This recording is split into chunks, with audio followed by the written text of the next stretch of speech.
ನಮಸ್ಕಾರ ಸ್ನೇಹಿತರೆ, Kavya's home food ಚಾನಲ್ಗೆ ನಿಮ್ಮೆಲ್ರಿಗೂ ಸ್ವಾಗತ. ಇವತ್ತಿನ ರೆಸಿಪಿ ಒಂದು ಹೆಲ್ದಿ ಬ್ರೇಕ್ಫಾಸ್ಟ್ ಅಂತಲೇ ಹೇಳ್ಬೋದು, ರಾಗಿ ದೋಸೆ. ಬನ್ನಿ ಹೇಗೆ ಮಾಡೋದು ಅಂತ ನೋಡೋಣ. ನಾನಿಲ್ಲಿ ಮೊದಲಿಗೆ ಅರ್ಧ ಕಪ್ಪಷ್ಟು ಉದ್ದಿನಬೇಳೆನ ನೆನೆಸೋದಕ್ಕೋಸ್ಕರ ಇಡ್ತಿದ್ದೀನಿ. ಫಸ್ಟು ಚೆನ್ನಾಗಿ ಒಂದೆರಡು ಸಲ ವಾಶ್ ಮಾಡ್ಕೊಂಡು ಒಂದು 6 ಗಂಟೆಗಳ ಕಾಲ ನೆನೆಸ್ಕೊಬೇಕು ಉದ್ದಿನಬೇಳೆನ.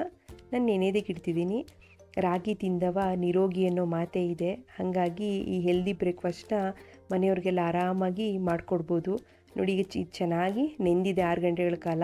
ಅದನ್ನು ನಾನು ಇವಾಗ ರುಬ್ಬೋದಕ್ಕೆ ಹಾಕ್ತಿದ್ದೀನಿ ಮಿಕ್ಸಿಲಿ. ಸ್ವಲ್ಪನೇ ನೀರು ಸೇರಿಸ್ಕೊಂಡು ನೈಸಾಗಿ ಚೆನ್ನಾಗಿ ರುಬ್ಕೊಬೇಕು.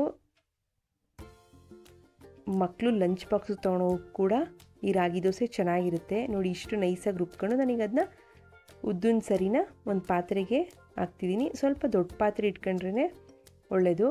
ಇವಾಗ ನಾನು ಇದಕ್ಕೆ 2 ಕಪ್ಪಷ್ಟು ರಾಗಿ ಹಿಟ್ಟು ಸೇರಿಸ್ತಿದ್ದೀನಿ. ಉದ್ದಿನ ಸರಿಗೆ 2 ಕಪ್ಪಷ್ಟು ರಾಗಿ ಹಿಟ್ಟು ಸೇರಿಸಿ ಮಿಕ್ಸಿ ಜಾರ್ಗೆ ಸ್ವಲ್ಪ ನೀರು ಹಾಕಿ, ಆ ನೀರು ನಾನು ಇದಕ್ಕೆ ಸೇರಿಸಿ ಇವಾಗ ಚೆನ್ನಾಗಿ ಇದನ್ನು ಗಂಟಿಲ್ದಿರೋ ಥರ ಕಲಸಿಟ್ಕೊಬೇಕು.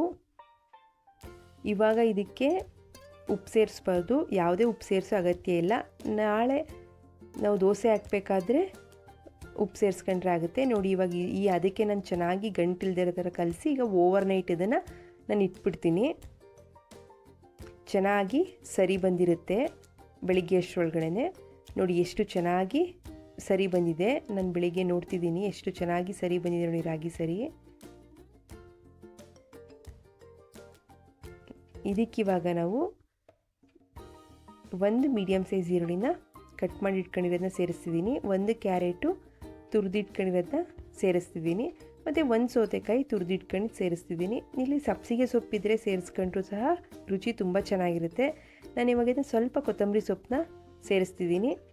ಇವಾಗ ಎಷ್ಟು ರುಚಿಗೆ ಬೇಕೋ ಅಷ್ಟು ಪುಡಿ ಉಪ್ಪನ್ನ ನಾನಿಲ್ಲಿ ಸೇರಿಸ್ತಿದ್ದೀನಿ. ಇಷ್ಟನ್ನು ಹಾಕಿ ಚೆನ್ನಾಗಿ ಮಿಕ್ಸ್ ಮಾಡಿ ದೋಸೆ ಹಿಟ್ಟು ಅದಕ್ಕೆ ನಾವು ಈಗ ಇದನ್ನ ಮಾಡ್ಕೋಬೇಕಾಗುತ್ತೆ. ನೋಡಿ, ನೀವು ಸ್ವಲ್ಪ ಖಾರ ತಿಂತೀರ ಅನ್ನೋ ಆಗಿದ್ರೆ 1 ಹಸಿಮೆಣ್ಸಿಕಾಯಿನ ಹಚ್ಚಾಕೊಂಡು ಚೆನ್ನಾಗಿರುತ್ತೆ. ನೋಡಿ, ದೋಸೆ ಹಿಟ್ಟು ಅದಕ್ಕೆ ನಾನು ಮಾಡ್ಕೊಂಡಾಯ್ತು.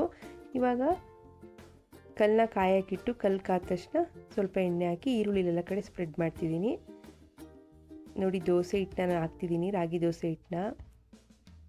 ಎಷ್ಟು ಚೆನ್ನಾಗಿ ಬರ್ತಿದೆ, ಎಲ್ಲೂ ಕಿತ್ತೋಗೋದಾಗಲಿ ಅಥವಾ ಕಲ್ಲಿಗೆ ಅಂಟ್ಕೊಳ್ಳೋದಾಗಲಿ ಆ ಥರ ಏನೂ ಆಗಲ್ಲ.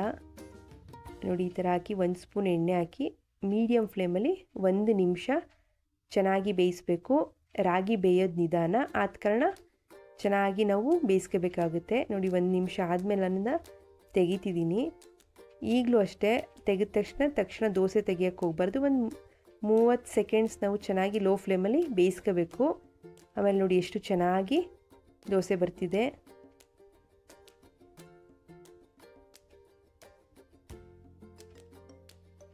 ನಾನು ಅದನ್ನ ಇವಾಗ 2 ಕಡೆ ಚೆನ್ನಾಗಿ ಬೇಯಿಸ್ತಿದ್ದೀನಿ.